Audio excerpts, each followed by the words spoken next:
Before we begin,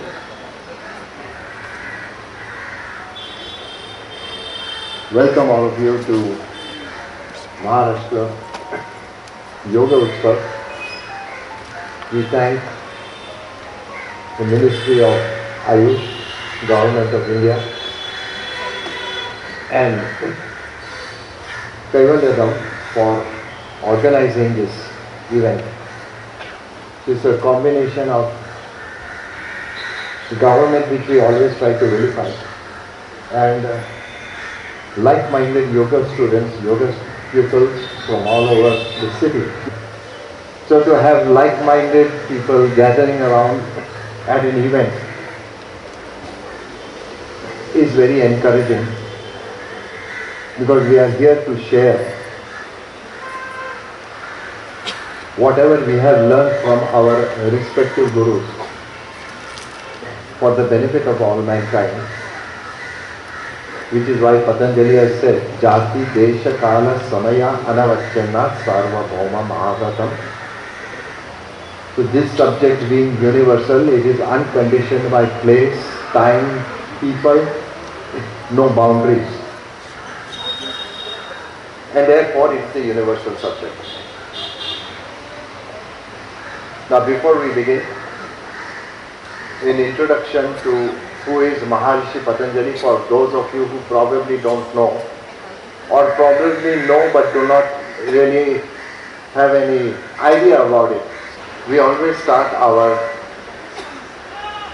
invocation is acknowledging the greatness of a person. So when we recite the invocation, we are acknowledging Maharishi Patanjali for having written the text on yoga for the purity of the consciousness, text on grammar for clarity of speech, and the text on Ayurveda for the health of the body. So you can understand the connection: healthy body, healthy mind, and that brings you closer to your consciousness, your chitta. That's the first part. So to such a person, we humbly bow down. The next two lines are descriptive of the person. So it says, he has a human form in the upper body. The arms hold Shankha, conch. The conch is to call out to the faithful to gather around. Chakra is to destroy the ego. Asi, it's not depicted here, but some of the statues have Asi, which is a sword. The sword cuts off your bondage. So with this descriptive part, the other aspect is, if you look at the statue, there is a cobra hood over him. Patanjali being the reincarnation of Ananta, Adishesha, the couch on which Lord Vishnu rests. So you have the serpent representing that 1,000 hoods. Of course, you can't take 1,000 hoods on this, so you can do an extrapolation and you will get 1,000. Shankha, Sahasra Shirasam Shvetam.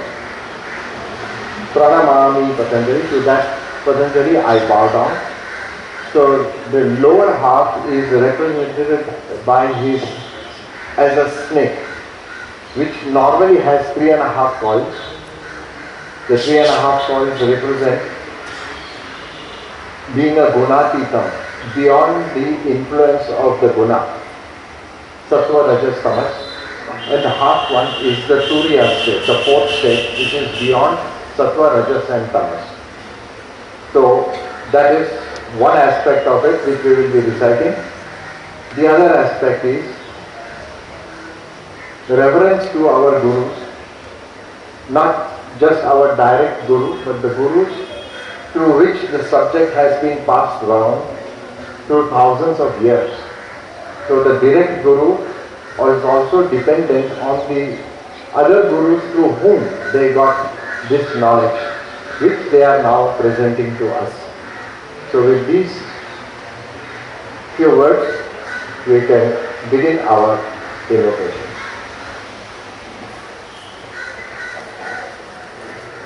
Sit upright, roll down trapezius, active shoulder blades, spine ascending, broaden the chest, keep that neck free, hold the palms in front of you,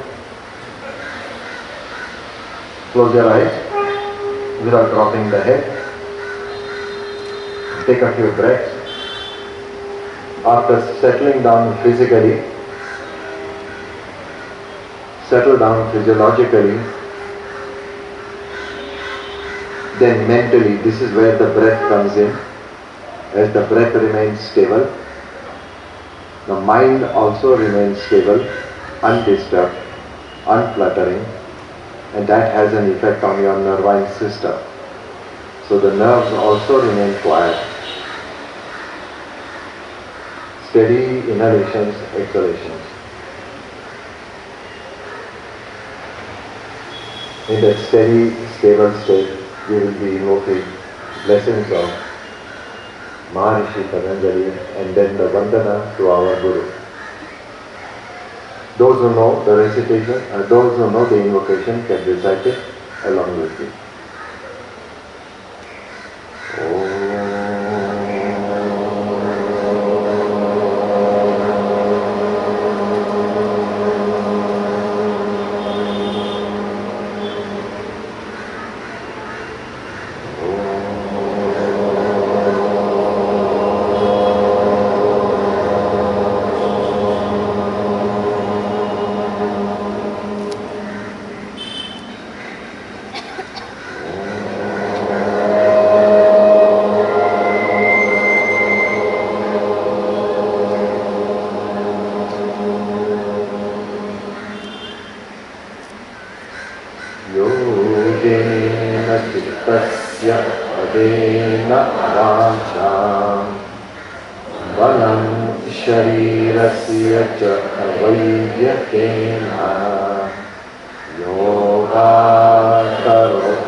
There's one more mantra we will be reciting.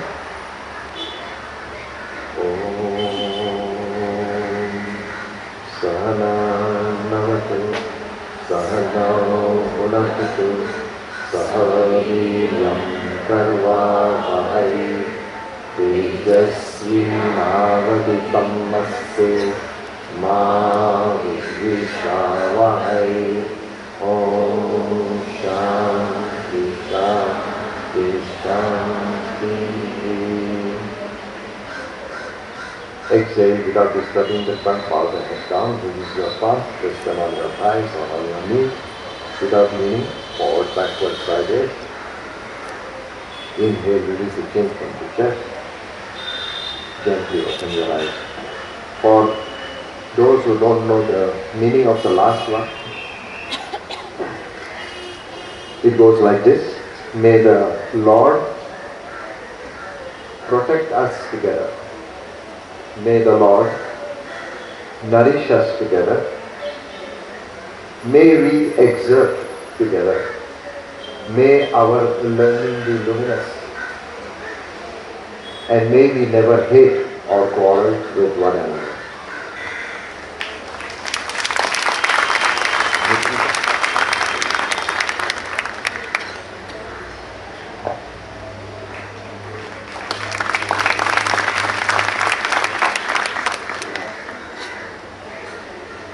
Alright, let's start. We start always with standing poses, Tadasana.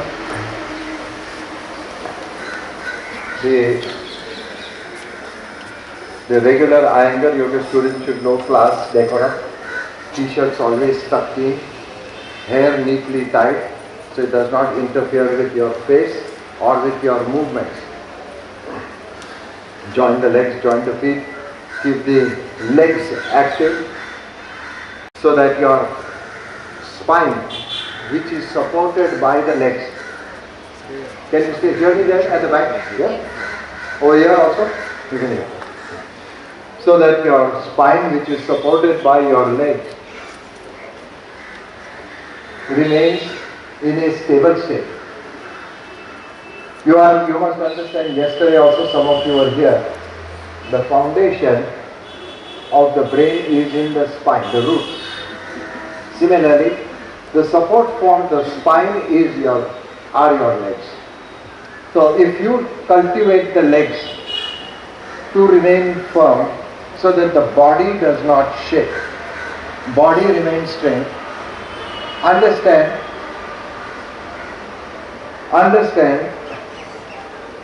the stability, because once you stand, the brain also has to become stable.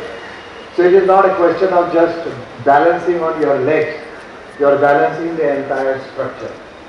The other aspect you have to understand is these are your organs of action. Karmendriya. Your arms and your legs out of the thigh, these are your organs of action. And as organs of action, they work selflessly for the health of the body. You can understand selfless actions which are done are examples to you in your own body, your arms and your legs. So when you are standing, we activate the legs but we don't activate the arms. So when you activate the legs and spread out the soles of the feet for when you spread out the soles of the feet, you can see here, if you go more, this is the sole of the foot. Show that side. The sole of the foot. There is a lengthening and there is a widening. So you have the mount and the heel. So both these parts have to spread out so you get a proper grip onto the floor. You can realize that when you stand, the sole of the foot goes dull. It should never go dull. If it goes dull when you are standing, you can imagine what happens when you are upside down, when you are in Shirsasana. So the dullness sets in. If it sets in standing poses, it can't go away when you do other more complicated poses. Okay? Alright, so coming back to Tadasana. Tada means mountain. Tada also means palm tree. So there are two representations here in Tada. Mountain signifies stability, immovability, and a palm tree signifies perpendicular action, straightness. So it's a combination of two. So when you are in Tadasana, you have to represent two actions, stability and uprightness. Got it? So when you adjust yourself in Tadasana, you can raise the sole of the foot up to spread the sole skin forward and then go onto the toes and raise the heel up to expand the heel skin backward. The moment the skin, you can realize this, the moment the skin of the foot spreads out, it gives a strong grip. There is a sensation in the legs. This sensation in the legs has to carry forward all the way to the root. This is the first part. Once the legs are gripped, don't disturb them. Now adjust your arms. Well, and technically arms and legs should be adjusted together. This was simultaneous action. But for sake of explanation, we will speak of arms first, legs first, and then the arms. So when you extend the arm, the same way as you straighten your legs from the kneecap, straighten your arms from the elbow joint. So these are synchronized actions of the arms and the legs working together. In modern terms, it's called multitasking. So then the next aspect is broadening the collarbone, rolling down with the fingers, the chest lifts up. Your chest cannot work if your arms are dull. But if I ask them, keep the arms dull, the chest collapses. If I need to keep the arms, the chest open, I have to activate my arms. So understand the action of your arms and your legs, and they coordinate together to give you openings in the trunk. Do you understand this? So you can realize that. Keep your arms dull, observe what happens to your chest. Keep the arms active and observe what happens. And that is why the pranayama practice requires these actions before you actually sit for pranayama. Got it? Now the next pose is Urdhva Hastasana. Extend the arms forward first halfway, and then with the inhalation take both arms up. And up. Look at the arms as you extend upward.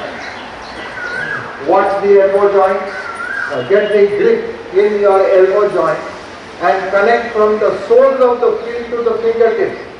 So you are growing taller from through the legs into the spine, into the fingertips, through your arms.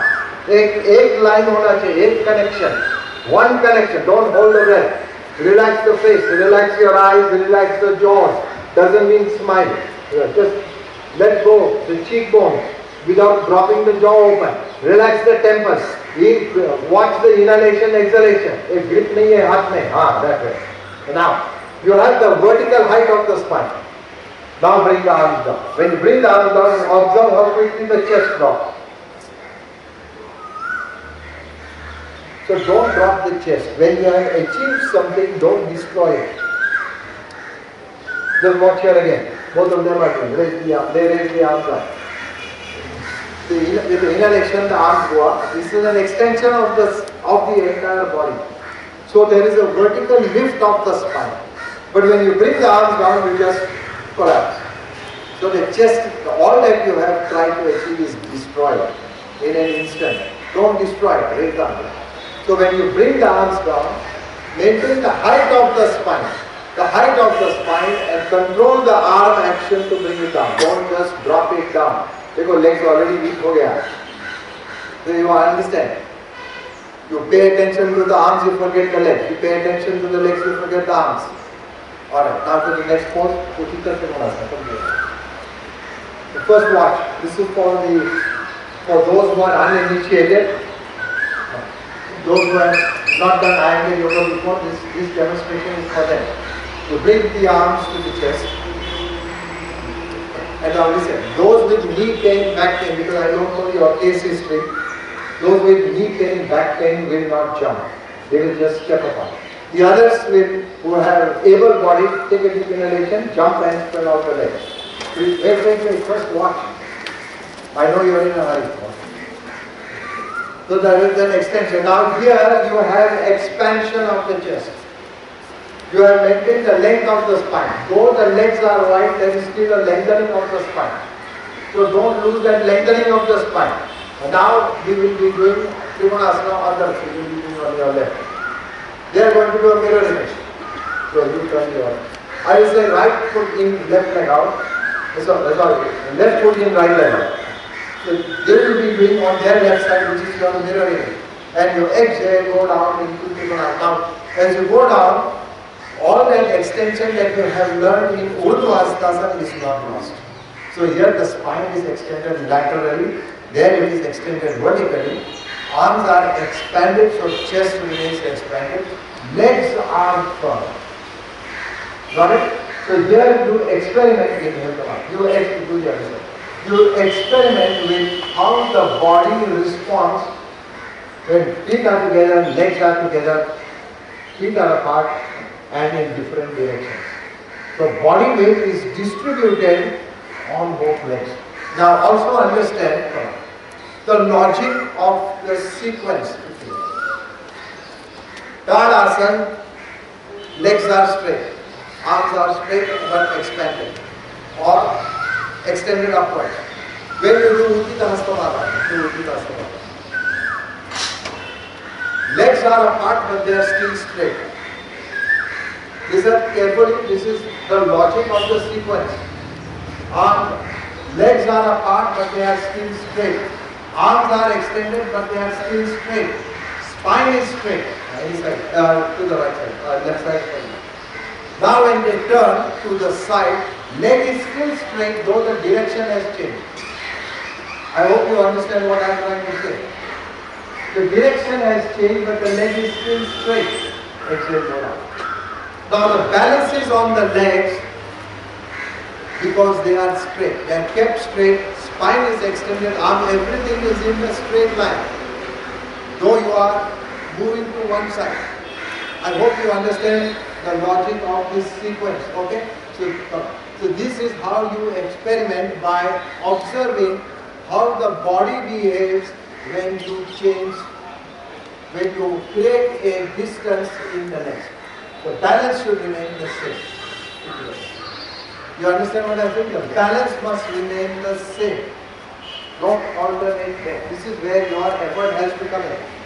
Bend the knees, take a deep inhalation and throw out the legs. Throw out the legs. The feet direction should be facing forward. All right there. At least 3.5, 4 feet apart. At least 1 meter apart if you don't understand interior movement. Left foot is right leg out. Left foot is right leg out. Strong leg. Don't. Now exhale, bend the right leg to form a square. Sorry. Extend the thumb sideways to go down into Trikonasana. Mindful. When you take the hand down, the weight transfers to the side, right leg. So shift the weight to the left leg. Be more alert in the left leg. Right leg is already alert because you are going on the right side. Be more alert on the left side. More alert on the left side. I don't want you to look up at the ceiling. First look down at the floor. Look at what is happening to your leg. Look at what is the grip of your knee. What is the lift of the knee. What is the movement in the hip socket? Turn the leg in. Inhale and come up. Turn the foot in. Wait for a moment. Adjust to the other side. Right foot in, left leg out. First, strong legs. Don't go too quickly into the future. Wait for the instruction. Exhale, move. Use the exhalation as you move. So there is no tension in the brain. Hold that leg, rest the hand wherever you can. Don't force the hand too far now. Weight transfer should be on both legs, not just on the left leg. That is why the left leg starts shaking. Hold that steadiness in the left leg. Steadiness in the left leg. And a strong left leg. Inhale and come right up. Turn the leg in, exhale together. Sir, please remove the socks. The socks take up together. Inhale, exhale, inhale, exhale. Again, already your arms are done. That's why chest becomes dull, brain becomes dull. So when you are in Tadasana, the dullness should not set in. If it sets in, immediately you should know. The arms are dull. The chest is collapsing. Keep the arms by the side, extended, gripping at the elbow. One more attempt at Trikonasana. Take a deep inhalation, bring the hands in chest and jump wider. Those with knee pain, back pain, don't jump. Don't jump. Readjust the feet. And now, right foot in, left leg out. This is just to see how many of you are paying attention. Now it is right foot in, left leg out. Don't do the pose mechanically. During exhalation, strong legs. Extend the trunk. Get the grip in the upper leg. Strong upper leg. Where the bone density is always lost in the upper leg. Recreate that bone density in your upper leg with that strong grip. ऊपर मत देखो, नीचे देखो पहला. Look down.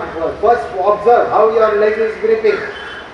Then look in the direction of your chest. You will know whether which chest is open, which chest is closed. Fortunately, there are only two.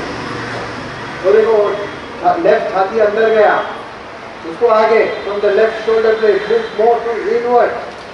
Left shoulder blade more inward. Without overshooting the right hand backward. Now raise the head up. You will see the hand has moved too far back. No, so that attention should not be lost. With the inhalation, come right up. Turn the leg inward. Exhale, jump feet together. Wait there, Tadasana. Now inhale, exhale, inhale. Listen, every asana is a test to your attention. We may be speaking about arms, legs, trunk, chest, etc. But you will notice that when I speak about it, at that time your attention goes there. Have you noticed? If I speak that on your being on the left leg, lift the left knee, then your attention only goes to the left knee. It forgets the other side. That is not the way the asana has to be done. Asana has to be done in such a way, both sides have equal attention. So this is also one of the ways how the yogis have understood thousands of years ago how the brain, right lobe of the brain, left lobe of the brain, how it controls the body. So when you do Trikonasana on the right leg, right side, your left brain is active. You know that. I hope you remember your school lessons. No. Yes. No. What? You remember, you don't remember? Nobody is saying yes. Yes, you remember. Okay. So you know the right lobe controls the left side of the body, left lobe controls the right side of the body. You remember this? Yes? Okay. So when you are doing the asana like this, once on the right, once on the left, you are balancing also your nervine system. So it is not just physical. You understand what I am saying? It is not just physical. It is also to work on your nervine system. So when you hold the pose for some time, you are allowing the neurons in the brain at that point to get regenerated. Got it? Now, Trikonasana, right side. Bring the hands to the chest. Jump and widen. That side was left. I hope you know. We did left first. I hope you know. We did left first. Yes? So right was left. Now you have to do on the right side. Left foot in, right leg out. Strong legs. They trigger the activity in the left brain as you go down on the right side. Exhale. Go down. With the exhalation, lengthen the trunk as the regular students. Lengthen the trunk along the leg. Along the leg. The regular Iyengar yoga student. The others who are non-Iyengar yoga students, move the tailbone deeper inwards. It is going outward. Sir aage aaya. Out of line. Bring the head in line over the leg. That is why I said look down. देखो आगे आया. So tailbone अंदर ले लो. सिर पीछे जाना that way. Now then with the inhalation come right up. Turn the leg inward. Exhale, jump feet together. Keep the arms active so the chest remains open. Recovery is fast. If you keep the chest down, recovery is slow. Next pose. Udita Parshva Konasana. Alright. This time the distance is a little greater. Bring the hands to the chest. Jump and spread out the legs. Still wide. Abhi or wide side. Or wide shoulder. Or Baba, don't be afraid. Even if you fall, you are close to the ground. So don't worry. You won't hurt yourself. To the right side. Left foot is right leg out. And with an exhalation, bend the right leg and take the right hand down to the ground. Fingertips touching the floor. Take the fingertips down to the ground. Fingertips top, hand straight up like Trikonasana. Don't take it over the ear. With the regular Iyengar yoga students, don't take it over the ear. Keep the arm like Trikonasana. Now, here too, as the hand presses down, the opposite side chest collapses. No, it should lift up. The opposite side. When you are doing on the right side, right chest is yahan. the right chest is gravitationally pulling the left chest down. Left chest has to resist. Inhale, come right up. श्वास मत रोको. Then they will say yoga class में जाके blood pressure बढ़ गया. Right foot in, left leg out. We are constantly telling you exhale, go down, or inhale, come up. So there is a breathing mechanism. Don't lose sight of that. Exhale, bend the leg, left leg go down, form a square. Take the hand down to the floor. Touch the floor with the fingertips. Top hand straight up. Top hand straight up. Straight up. Hey, उधर ऐसा मत करो. हाथ भारी रखो. वो पीछे वाले लोग confused होता है. Keep the hand outside. Yes. When you now look down, see that shin bone, whether it is perpendicular to the floor. Yes. ऐसा adjust करते हैं. वो distance थोड़ा कम कर. ऐसा. And dip the button bone down to form square. To form a square. Now here, gravitationally the left chest is heavy. So it pulls the right chest also down. Resist the right chest. With the inhalation, come right up. Turn the leg inward. Exhale, jump it together. Okay. You just sit. Sit for a moment and make another observation. Now look here. We are doing the two poses, Trikonasana and Parsvakonasana, and try to understand geographical resemblance in the asana. Sorry, geometrical resemblance in the asana. There is also a geographical resemblance. One minute, let me explain that one first. Turn the leg in. Sit together. Supposing you are facing this way, and I designate that this region is north. So back region is south, one side is east, one side is west. So that's the geographical reference in the asana. Now jump right in the way. Now there is no directional change. You can see the chest is still facing north, though the neck is facing either east or west, depending which side which direction you are facing. So one leg has not changed. This leg direction has not changed, chest direction has not changed, only leg direction has changed. You go to Trikonasana. So when you go to Trikonasana, though your body has moved to the side, still geographically the directions are maintained. This direction is maintained, whole trunk direction is maintained here and here. You can see the two different poses. Yes? You able to follow what I am saying? Alright. Now this direction doesn't change, though that leg direction has, only one leg direction has changed. Come on. Do the other side. Now the geometrical reference in the asana. So you create an angle at 90 degrees at the apex. I hope you remember your geometry. वो भी नहीं याद है. What time हुआ? Okay. So you are forming an isosceles triangle with the angle at the apex at 90 degrees. You understand this? So the yogis applied geometry. They didn't draw figures and say this angle and this angle. So they explored the geometry of in the asana. Please understand this. So here, while he is doing the triangle, he is doing the square. So shin bone is perpendicular, thigh bone is parallel, the ground is the third side, the fourth side is imaginary. This line here is imaginary. So three sides of the square. Three sides of the square are to understand the precision. Geometry is about precision, mathematics is about precision. So understand the precision in there. Don't do the asana haphazardly. Understand the precision in the asana when you are performing. Got it? Alright, Parsvakonasana one more time. Ready? Or should we do Trikonasana one more time? No. Both. Yes, only one person said yes. So we go by majority of one.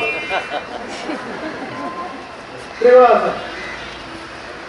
Again, quickly, jump right in. And remember, north, south, east, west direction. Your chest is facing north, whichever side you are on. The chest, I am designating chest as north. देखो leg का direction wrong है. Heel से adjust करो. Adjust from the heel, broaden from the heel, not from the toes. From the heel. हाँ ऐसा जा रहा है. ऐसा जल्दी करो, ये लोग मर रहा है इधर. Now, Trikonasana first. To the right, right, to the right. Left foot in, right leg out. And now, see, the chest direction must not change. Exhale, go to Trikonasana. Chest should be facing north. Chest. That is only, your eyes are facing north. Hey, only your eyes are facing north. Your chest should be facing north. Both sides, right and left. Both sides, right? एक एक side turn करें. हाँ. That strong legs. Get the isosceles triangle action in your legs. अभी देखो right side पे करो. Left leg दबाओ जमीन पे. हाँ, so the weight transfer takes place to the left leg. Don't overslide that leg. Both knees, find out if they are lifting equally. They are not visible. The knee is, yes, take the hand a little higher. Okay, doesn't matter. The both knees are not visible, but they have to behave in the same way. Inhale, come on. Now on the other side. Both knees have to behave identically. Left foot in, right foot in, left leg out. Exhale and bend the left leg. Sorry, go to Trikonasana. Go to Trikonasana on the left. Both legs straight. Again, chest direction. True north. The chest direction. Isosceles triangle. The right leg should have as firm a grip as your left leg. Same grip on the right and the left. No disparity over there. No disparity. No unevenness. Inhale and come right up. Turn the leg in. Now widen the leg for Parshva Konasana. Continue with it. Widen the leg for Parshva Konasana. Still wide. So adjust from the heel. Heel se wide karo. When you adjust from the heel, the subconscious body becomes alert. That is your back body. This is a subconscious body. Now turn to the right side. Bend the right leg. Form that square.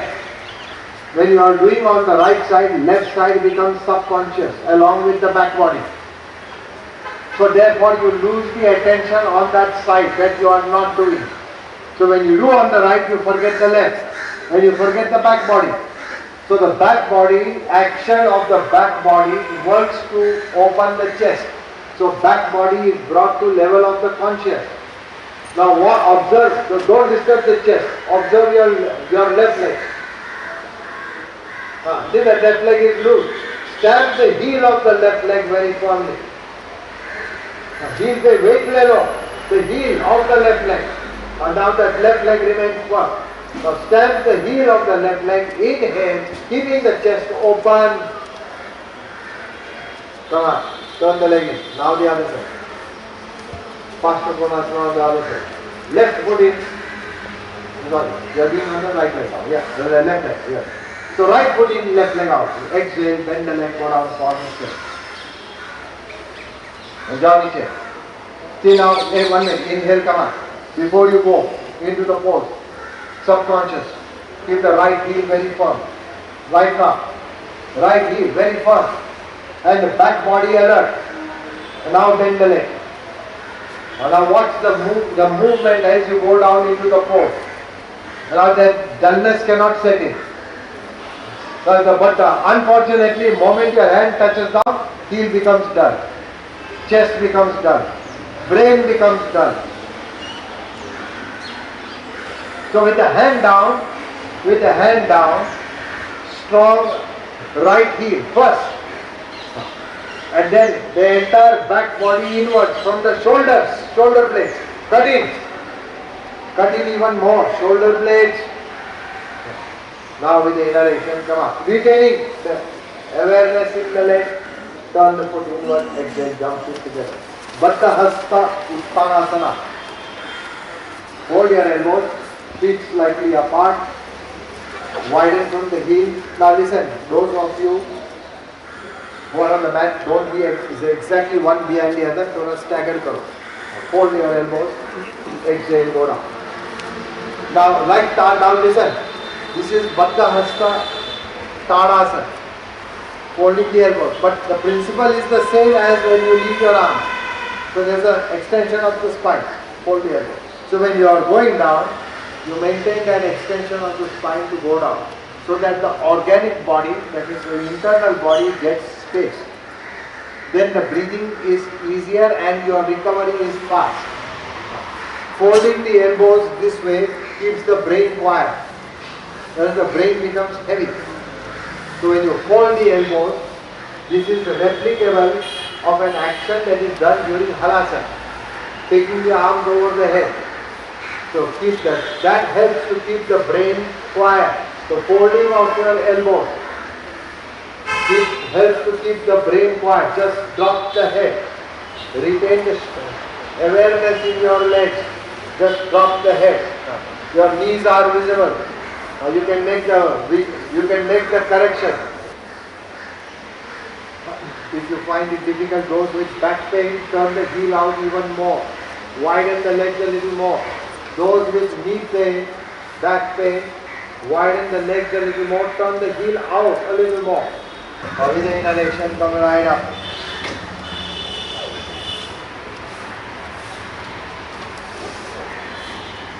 Now, just come a little closer, or one way.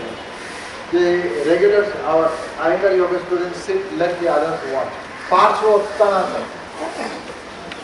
If you can watch from there, good enough. Parshvottanasana. We are not doing the classical pose of Parshvottanasana, where there is Paschim Namaskarasana. Does anybody use that?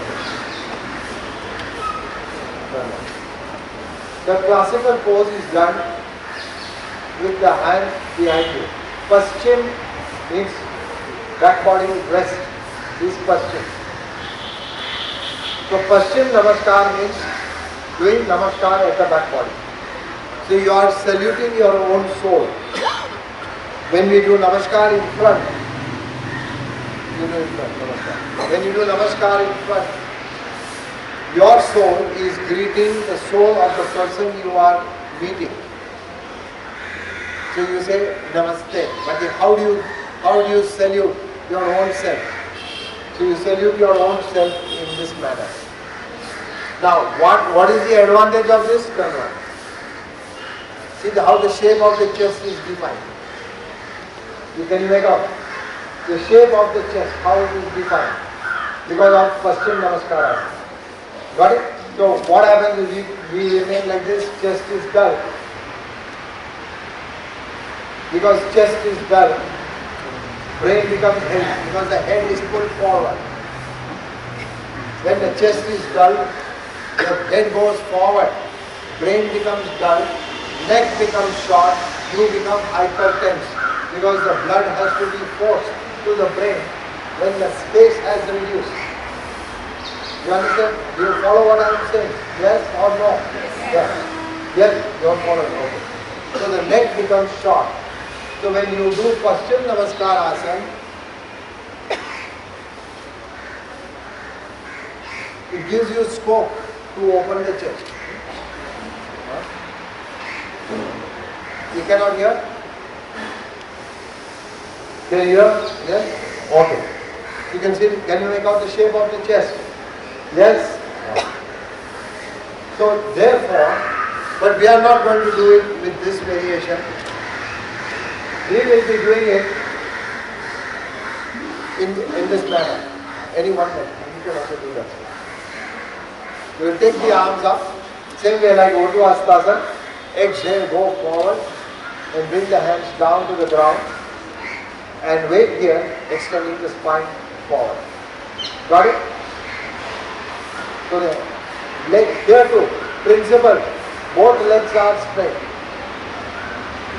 Like Trikonasana, here geographically the direction has changed. Because geographically, if this is north, Just this is now when you spread out the leg and you do to any one side, you turn, the whole direction has changed. You understand? Now the whole direction has changed by 90 degrees. Again, geometrical principles. So you are facing here, you are now facing there. This angle is 90 degrees. I am reviving your geometry lessons. Do you understand it? So there is a whole change. And in this change, the movement is transferred towards the lower trunk. So the lower trunk now begins to spin. I said Trikonasana, facing this way. For example, he is doing Trikonasana. You see this is the widening here. Here it is narrowing. You want to see that side? Yes? You want to. Come here. Okay. So you do Parshotanasana, there is a whole directional change from the front to the side. It's a turning of 90 degrees. You follow that? So the 90 degrees rotation, here 90 degrees extension. So angle here is 90, here angle is also 90 degrees. Spine is parallel. Spine is parallel. Did you understand this? So this is what you are going to do now, Parshvottanasana. Parshva means the side. So here, this is the side body. Here Parshvakonasana. So there was earlier we did Parshva Konasana. Here there is an angle formed and the side body is extended. Parshva Konasana. Now it is Parshvottanasana. That means the entire side body, both sides are extended.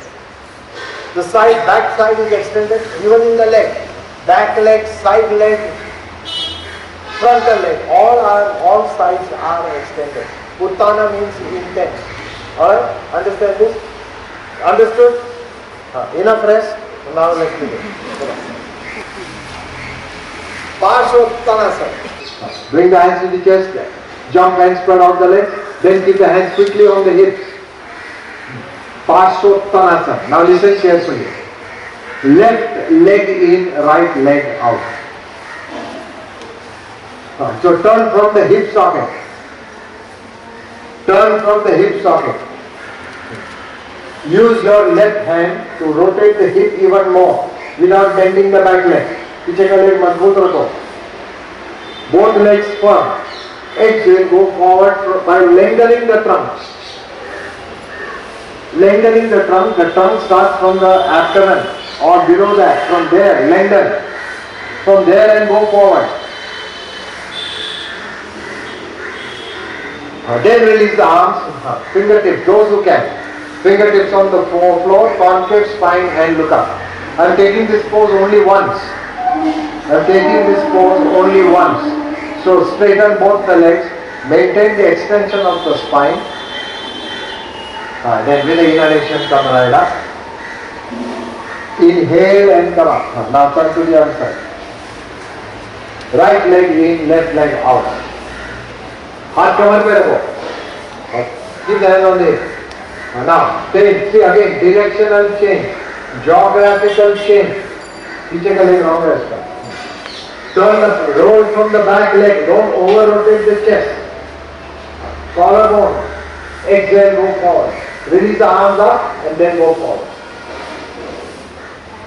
Lengthening the trunk as you go down. Those who are flexible, fingertips onto the floor. Or palms onto the floor. Make the spine concave. The others make an effort. The others who are not regular IML yoga students put in some effort. Now inhale and come right up. Turn to the front, hands on the hips, exhale, jump, keep together. Okay. Shirsasana.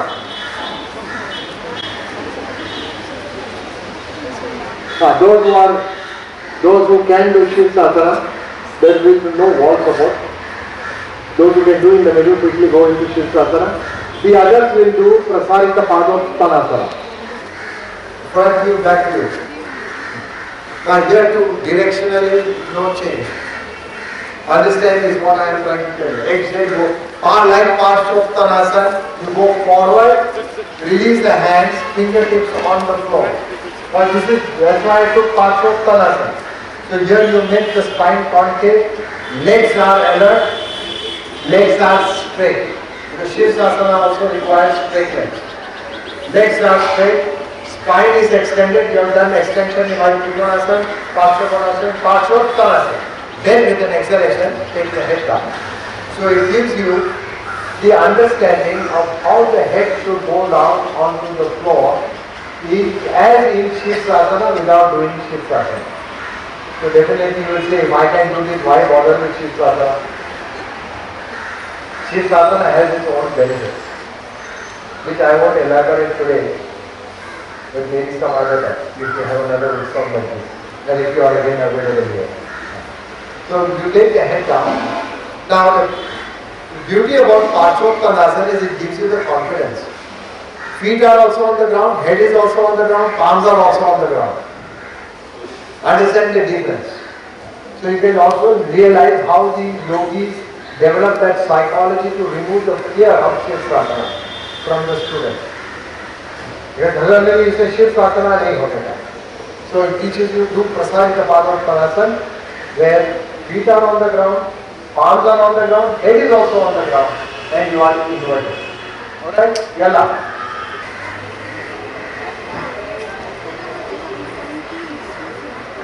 Maintain the straightness of your legs, what you achieved in standing poses, even in Prasarita Padottanasana.